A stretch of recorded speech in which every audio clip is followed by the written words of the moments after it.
എനിക്ക് പറയാനുള്ള ഞാനും പ്രതീക്ഷിച്ചു എൻ്റെ മോളോ ഈ കേസ് അയാൾക്കൊരു ശിക്ഷയെങ്കിലും കിട്ടുമെന്ന് പ്രതീക്ഷിച്ചു. ഒരു 15 ദിവസത്തെ റിമാൻഡെങ്കിലും. പക്ഷെ ഒരു നായയും പൂച്ച ചത്തൊരു വില പോലും നിയമം എന്ന് വെച്ചാൽ നമ്മൾ ഒരാൾ നിയമത്തിനല്ലേ നമ്മൾ ആശ്രയിക്കുക. പക്ഷെ നിയമവും ഒരു വാഹന അപകടത്തിൻ്റെ ഒരു ഇതായിട്ടൊക്കെ ഇപ്പം എൻ്റെ ആങ്ങളെ പറഞ്ഞ പോലെ ഇപ്പോൾ സാധാരണക്കാരായ ഇപ്പോൾ നമുക്ക് പറ്റിയ പോലെ പറയാക്കാൻ പറ്റൂ.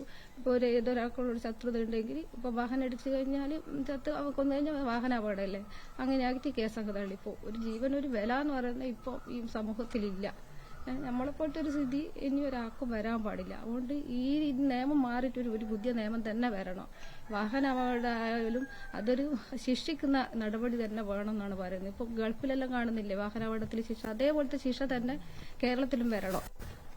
എല്ലാവരും ഇപ്പം എത്രയോ വാഹനാപകടത്തിൽ എത്രയോ ആൾക്കാർ ഇങ്ങനെ ഒരു നിയമവും കിട്ടാണ്ട് ഒരു ശിക്ഷയും കിട്ടാണ്ട് കേൾക്കുന്നു. അപ്പം അവർക്ക് എല്ലാവർക്കും കൂടി നമ്മൾ പറയുന്നതെന്ന് വെച്ചാൽ ആ ഒരു നീതി എല്ലാവർക്കും കിട്ടണം.